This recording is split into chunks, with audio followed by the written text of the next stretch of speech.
We rolling. Shalom, Israel. First and foremost, man, before we get into this Sabbath service, man, we must acknowledge our Heavenly Father, Yahweh, through His only begotten Son, Yahushua, for allowing this word to come out.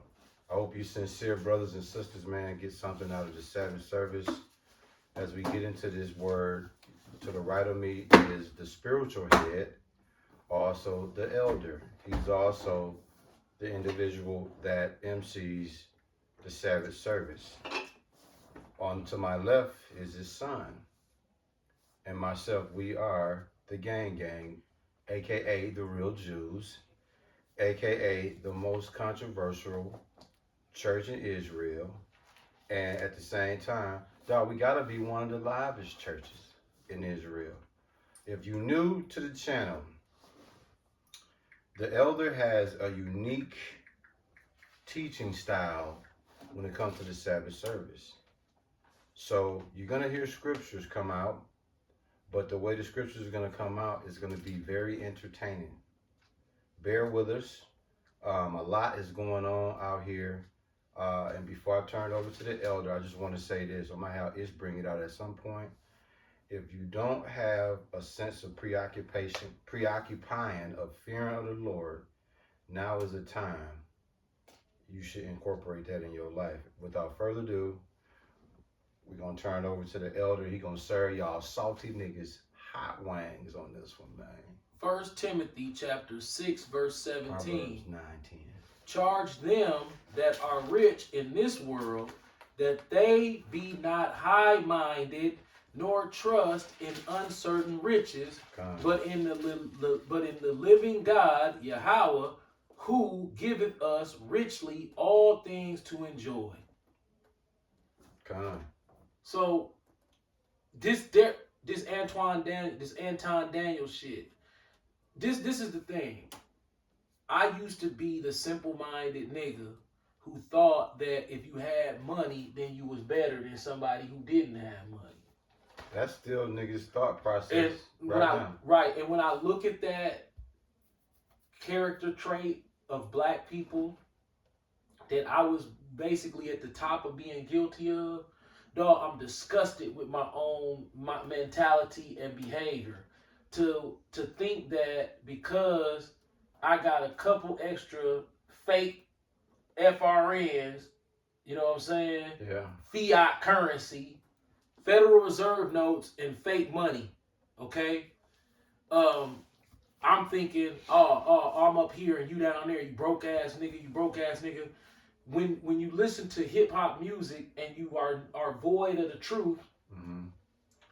You go along with regular black society thinking, which is universal.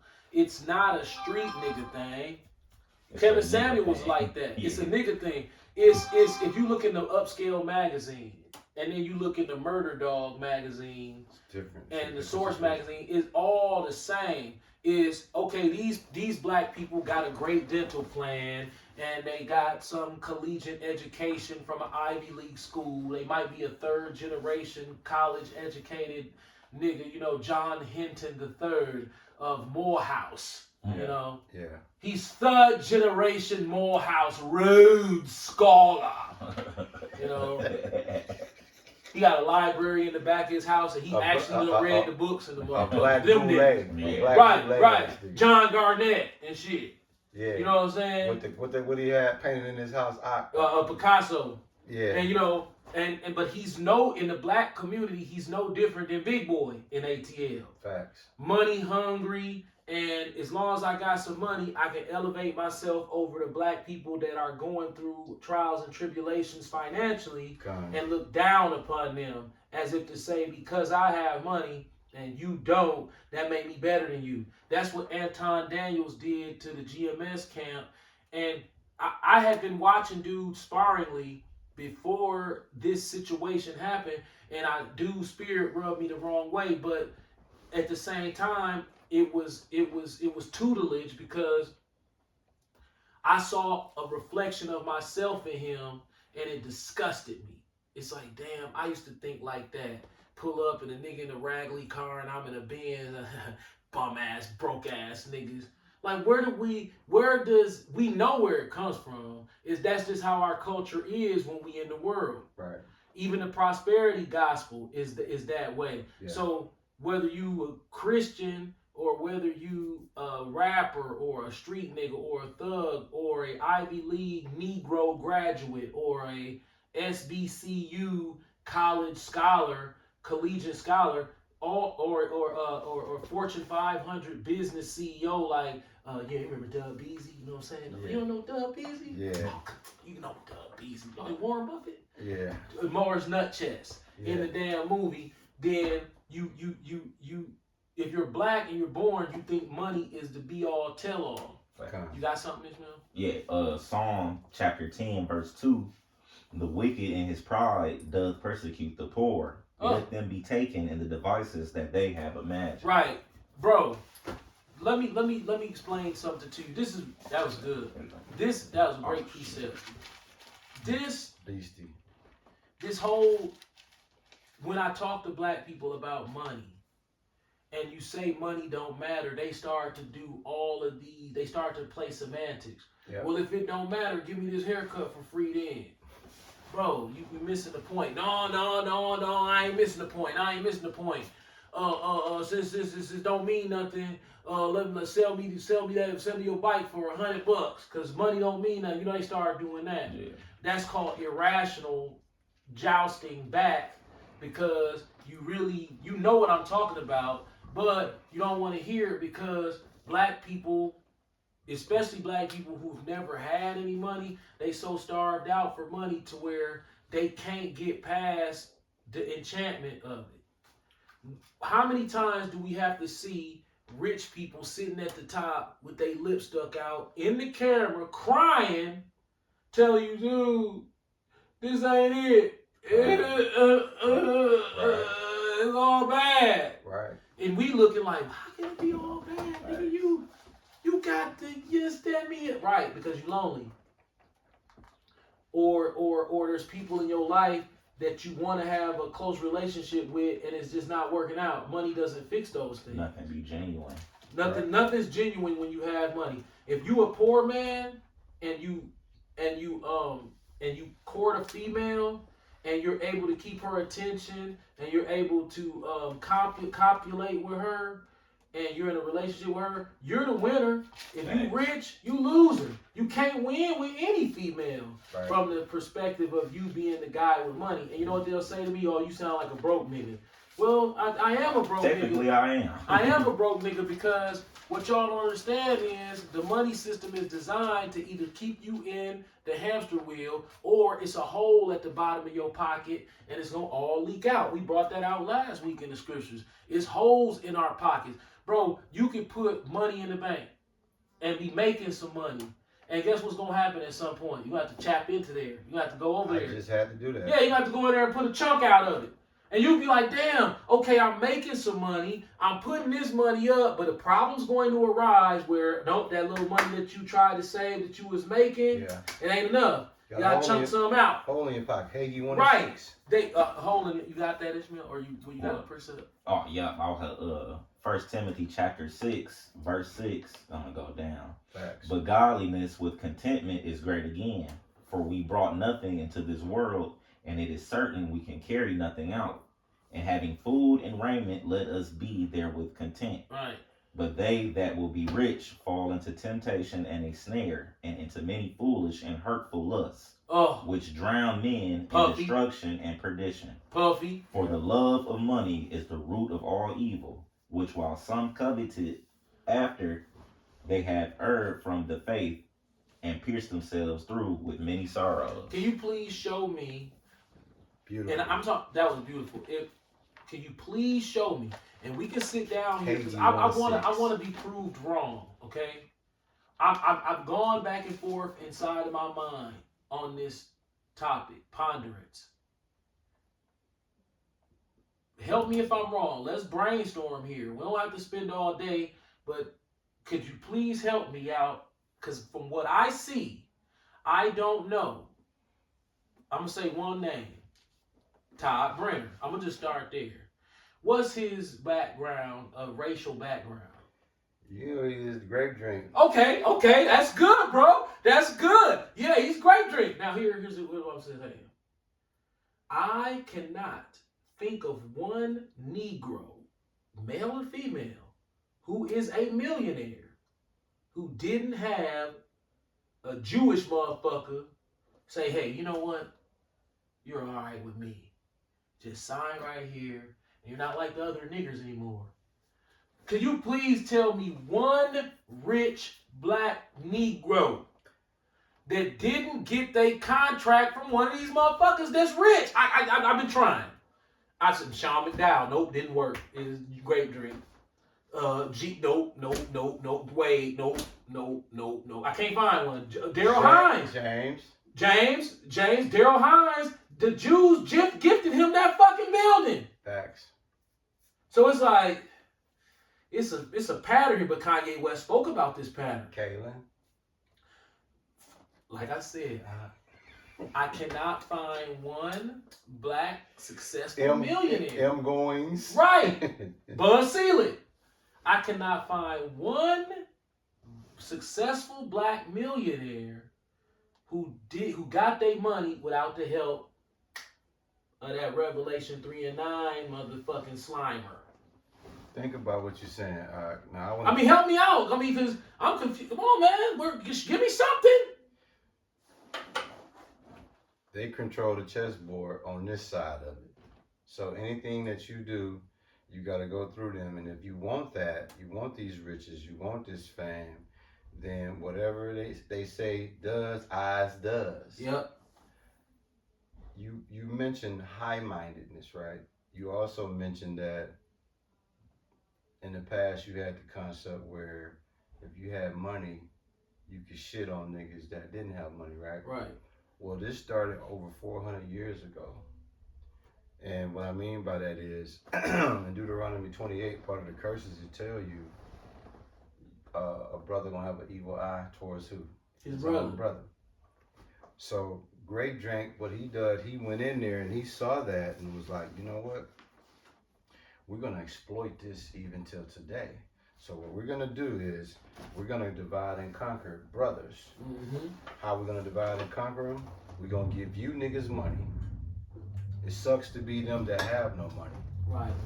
The niggas that have money, every nigga you see, make him feel it, make him want to get this, make him envy this. That's where the evil eye come from, because here you is, you comfortable, living good, but your brother out here starving. Right. So instead of you handing him a plate of food, you looking at the dog like, damn, nigga. Yeah, nigga, that's fucked up, man. You supposed to be on your grind. And that mentality is how it still is today. Women the same way. I see sisters that came up. I'm talking about doing good. Doing what? I'm just saying, whether it's real estate, daycares, group homes, whatever, they done came from welfare. They doing somewhat good, right? Right. Then the first person they'll go is they peers, they female peers, and they want to stunt and be like, yeah, you know what I'm saying? Oh girl, you know, and it's like, dude, this you said high-mindedness, Yep, pride, holier than thou. Dillion's ex-wife Nicole, which we was all Ridiculous. friends. She was a financier. I don't know, a loan officer at International Auto. And she Nice. said, that is driving me crazy. Yeah, it's pissing me off. Yeah, if I get a hold to him, I'm gonna smack him. She told me, she said, Joy, these black preachers, I've been dealing with them for a long time. She had been working there like 10 years. She's like, Joy, these black preachers, it's a shame what they do. And I said, what do you mean? She said, they come in and they want the biggest Mercedes. And they want to put it in the church name, but the church credit be messed up and his personal credit be messed up. But they don't care. They like, as long as you can get it financed, because they spend the church money on it, so they don't care how much it costs. She said we make so much money. Yeah. She said the interest rate be 18% at $3,000 a month. They be like, cool, I want the S550, and you be like, damn, like you. How, and it's in the church name? Yeah. They don't care. She told me that at International Auto on South 108. Right. She told me, she said, them black preachers come in there, they credit be messed up, the church credit be messed up, and whatever they got to do to get that deal done, to drive off with that big Mercedes-Benz, brand new, they do it. And it be in the church name. They don't care. She said you can come to the table with the craziest numbers ever. They like, that's cool. Because they not paying it. Then they go sit in front of their congregation, and our starry-eyed, brainwashed, goofball-ass salesman, pastor, man. You seen Jay Bird, man, my pastor got the vet. He let me drive it. I'm like, nigga, you paid the note on it. You supposed to be able to drive that motherfucker to California and back. Real talk. You better be glad he didn't let me drive. I'd have bought that motherfucker back with them busted tires from doing them burnouts. Like, hey, you gonna have to get a tow truck. Why? I was doing burnouts and I popped both back wheels. Think about it. He'll be mad at the mother. I'm like, I'm gonna pull him to something. Bro, come on, man. Sunday, no problem. You know what I'm saying? You got it. Think about it. You just hit him up in about 20 minutes more. I mean, good. You know what I'm saying? Nigga, you ain't gotta pay for it. Think about it. Even with the pastors, right? They suffer from the same thing. I got money. I'm gonna look down on, like the shoe cam. Like, say for instance, you know how you was looking down on your fellow brethren in the hood. I want y'all to pay close attention to this. You evangelists, TV evangelists, prosperity, mega church followers, right? Okay. This is what y'all don't know. Why? Even you celebrities that's down with this. Do you know when y'all pumping that money into these churches, fatten the pockets of these pastors, they looking down on you just like how the elder was looking down on his fellow neighbors. It's no different. And you said high-minded. For those who don't understand what high-minded is, that's very lofty, that's very proud. The meek shall inherit the earth. You can't chase money and be humble. Nope. You can't chase money and have empathy. Nope. That's facts. So, what I'm adding to what you're saying, Ak, is that, dog, we try to be as righteous as possible, and this is what we suffer from. Hit them ish with the Hagee 1 and 6. This is what we suffer from, and we righteous men that work with our hands for a living. Hagee chapter 1 verse 6. Ye have sown much and bring in little. Ye eat, but ye have not enough. Ye drink, but ye are not filled with drink. Ye clothe you, but there is none worn. And he that earneth wages to put it into a bag with holes. Right. The elder, whatever little money that every little chance he get to put something away, yeah, okay, I got me a little something going here, and like that. Yeah. He realized the whole time he thought he had something going, if he would have digged deep enough in that pocket, he would have realized it was a hole in there. Yep. Same as me.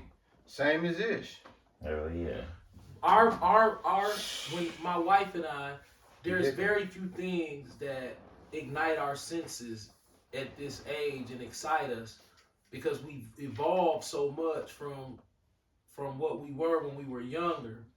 But one thing that captivates the soul is all-inclusive resorts. I like how that sounds. So, yeah, I see these black people, these black travelers who go to these exotic places that cost all this money. And yeah, that's nice. But that me and my wife, we don't need that. All we need is an all-inclusive luxury resort with a nice 9.2 and up rating, right? You know that's over their head. Right. So it costs money, but it's not undoable for people with regular jobs. So we strategically pay the smallest amount that we can. If I'm gonna brag, it's gonna be bragging about getting it for cheap. Not saying, hey man, man, we spent that big money, man. We spent $15,000. You know what I'm saying? No. I'm like, man, we spent $1,800 and got all this, And it's like jumping double dutch. You know how you gotta You know what I'm saying? I can't jump double dutch. I used to watch the girls do it. Right. They be waiting for that perfect time to jump in, right? They want like this timing it like that. You remember that, Rob? They timing it like that. Jump in there. And then they jump in. Because it got to go with the rhythm of right. the rope. Now, the ropes, when it comes to spending money unnecessarily to try to escape the torment of Babylon. Hey, it sounds like the Wiz bringing bags in. You might want to help with that. It's like, so they turn in the double dutch rope, right? So you sitting there and you like, okay, how's my car running? It's running pretty good. How's the white car running? It's running pretty good. How the bills looking? They looking pretty good. Okay, is the house falling apart? No, not really. Okay, you got any extras just in case? Yeah, we got some extras. Okay, you ready? Okay, go. And you start jumping. That's how traveling is. Yeah. But when that rope stop turning and you come back home with that plane land, get what happened? You realize the transmission go out. Motherfucker, you right in the ankle. So now you just spent the transmission money on a damn trip. Right. Now here's the thing. But before you left, the transmission was working just fine. Right. So you played the game of double dutch and you fucked around and got caught up in the ropes. The AKA, what the elder is saying is, he spent that money that he had in his pocket, not knowing that money was gone already. How he knew? Because when he came back, he realized, like, wait a minute, that money was in my pocket only to handle this, and I handled that. Now I'm finna pay for that. So now holes in your pockets. So right, it's holes in your pocket, bro. So now you can stop it every time you travel, you try to get wiser. What we look like? 20 what? 22.